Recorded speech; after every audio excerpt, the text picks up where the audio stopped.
আসসালামু আলাইকুম, সবাইকে স্বাগতম। এনটিআরসিএ প্রতিষ্ঠার লক্ষ্য ও উদ্দেশ্যসমূহ কী কী, এনটিআরসিএ এর কী কী কর্মকাণ্ড পরিচালনা করে থাকেন তা লিখুন। এই প্রশ্নটি যদি পরীক্ষায় আসে, এই ডিপার্টমেন্টাল পরীক্ষায় কীভাবে লিখবো, তা না তৃতীয় পত্রে আসার সম্ভাবনা আছে শিক্ষা ক্যাডারে। তো এইভাবে লিখতে পারি আমরা, এনটিআরসিএ এর লক্ষ্য, প্রতিষ্ঠার লক্ষ্য উদ্দেশ্যসমূহ কী কী তা নিম্নে আলোচনা করা হলো। এই এনটিআরসিএ এর পূর্ণরূপ হচ্ছে non government teachers registration and certificate authority, বা বাংলায় বলা হয় বেসরকারি শিক্ষক নিবন্ধন ও প্রত্যয়ন কর্তৃপক্ষ। তো এনটিআরসিএ হলো বাংলাদেশের সরকারের শিক্ষা মন্ত্রণালয়ের অধীনে একটি স্বায়ত্তশাসিত প্রতিষ্ঠান, অর্থাৎ বেসরকারি শিক্ষক নিবন্ধন ও প্রত্যয়ন কর্তৃপক্ষ হলো বাংলাদেশ সরকারের শিক্ষা মন্ত্রণালয়ের অধীনে একটি স্বায়ত্তশাসিত প্রতিষ্ঠান, তাই না?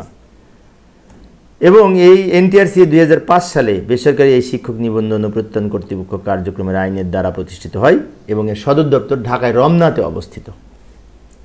এগুলো আমরা একটু মনে রাখার চেষ্টা করব। মূলত আমরা উদ্দেশ্য লেখার আগে এনটিআরসি কি উদ্দেশ্যে প্রতিষ্ঠিত, এখানে ভূমিকা আকারে কিছু লিখতে হবে, তারপরে পরবর্তীতে আমরা লক্ষ্য উদ্দেশ্য বিস্তারিত লিখব। আরও লিখতে পারি, এনটিআরসিএ একটি স্বায়ত্তশাসিত প্রতিষ্ঠান এবং এর পরিচালনার দায়িত্ব ক্ষমতা নির্বাহী বোর্ডের উপর ন্যস্ত। এই বোর্ডে চেয়ারম্যান মহোদয় থাকেন, তাই না? প্রধান হিসেবে একজন চেয়ারম্যান থাকেন এনটিআরসি এর। এগুলো আমরা ভূমিকা আকারে লিখতে পারি, আবার নিজেদের মতো করে আরও লিখতে পারি। তো যাই হোক, এখন আমরা দেখব এই উদ্দেশ্য, লক্ষ্য উদ্দেশ্য এনটিআরসি এর। বেসরকারি শিক্ষা প্রতিষ্ঠানসমূহের যোগ্য দক্ষ শিক্ষক নিয়োগের লক্ষ্যে দেশব্যাপী প্রতিযোগিতামূলক শিক্ষক নিবন্ধন পরীক্ষা গ্রহণের মাধ্যমে মেধাভিত্তিক শিক্ষক যাচাই নিশ্চিত করেন। এই যে এনটিআরসি এর প্রধান যে লক্ষ্য, সেটি হচ্ছে এই বিশেষ করে এই শিক্ষা প্রতিষ্ঠানে দক্ষ শিক্ষক নিয়োগের জন্য এই পরীক্ষা গ্রহণ এবং মেধা ভিত্তিতে শিক্ষক বাছাই করা, এটা হচ্ছে প্রধান উদ্দেশ্য। এখানে আমি নিজের মতো করে উপস্থাপন করেছি বিভিন্ন বইয়ের সহযোগিতায়, আপনারাও নিজেদের মতো পড়ে আরও লিখতে পারেন, সমস্যা নেই।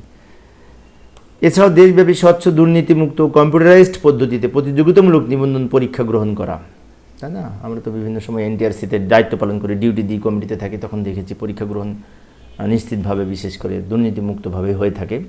নিবন্ধন পরীক্ষায় উত্তীর্ণ প্রার্থীদের প্রত্যয়ন প্রদান করা, মানে কি সার্টিফিকেট প্রদান করা। শিক্ষক নিবন্ধন পরীক্ষা গ্রহণ শেষে সম্মিলিত জাতীয় মেধা তালিকা হালনাগাদকরণ এবং ওয়েবসাইটে প্রকাশ করা। ফলাফল হালনাগাদকরণ করা পরীক্ষা গ্রহণের মাধ্যমে এবং ওয়েবসাইটে প্রকাশ করা।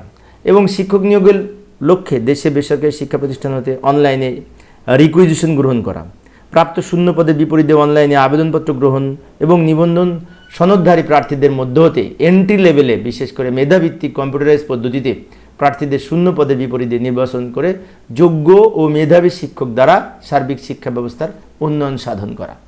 যে এখানে যে বিষয়টা হচ্ছে যে যারা এনটিআরসিতে যে সমস্ত শিক্ষকরা বা প্রার্থীরা উত্তীর্ণ হবে তাদেরকে রিকুইজিশন গ্রহণ করে প্রাপ্ত শূন্য পদের বিপরীতে বিভিন্ন জায়গায় বিশেষ করে তাদেরকে নির্বাচন করা, নিয়োগের জন্য নির্বাচন করা, এটা হচ্ছে এই এনটিআরসি এর আরও একটি লক্ষ্য এবং উদ্দেশ্য।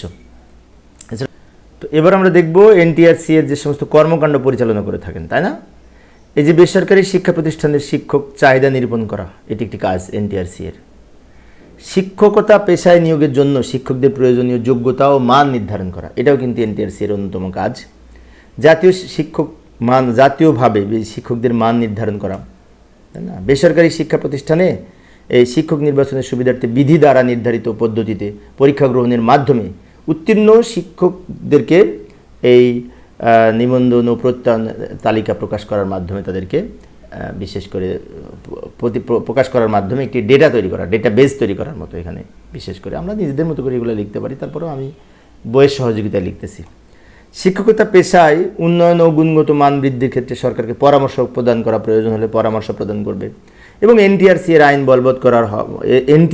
আইন বলবৎ হওয়ার পূর্বে নিয়োগপ্রাপ্ত এমপিওভুক্ত যে সমস্ত বেসরকারি শিক্ষকদের পর্যায়ক্রমে একটি নির্দিষ্ট সময়সীমার মধ্যে প্রশিক্ষণের মাধ্যমে মান উন্নত করা, তাদেরকে শিক্ষকতার মান উন্নয়ন করা।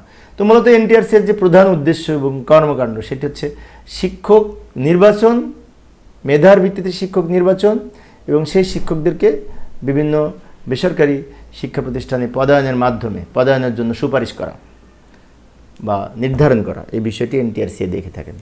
আচ্ছা, এনটিআরসি এর আরও কিছু বিষয় আছে, সেটা হচ্ছে বিশেষ ব্যবস্থা উন্নয়নের ব্যবস্থাকরণ।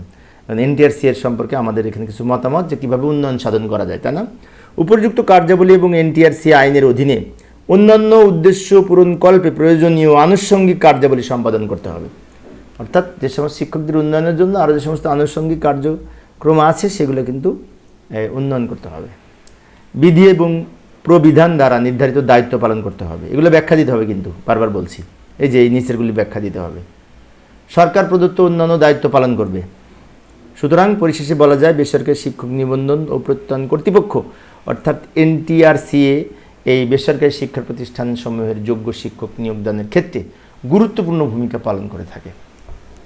এইখানে আমি যেভাবে লিখেছি আপনারা নিজেদের মতো করে আরও লিখতে পারেন। আমি অবশ্য বিভিন্ন বইয়ের সহযোগিতায় এখানে উপস্থাপন করেছি, বিভিন্ন সহায়ক বইয়ের সহায়তায়। আপনারা বইগুলি পড়লে আরও ভালো মতো নিজেদের মতো করে লিখতে পারবেন, বিশেষ করে পরীক্ষায় যদি আসে।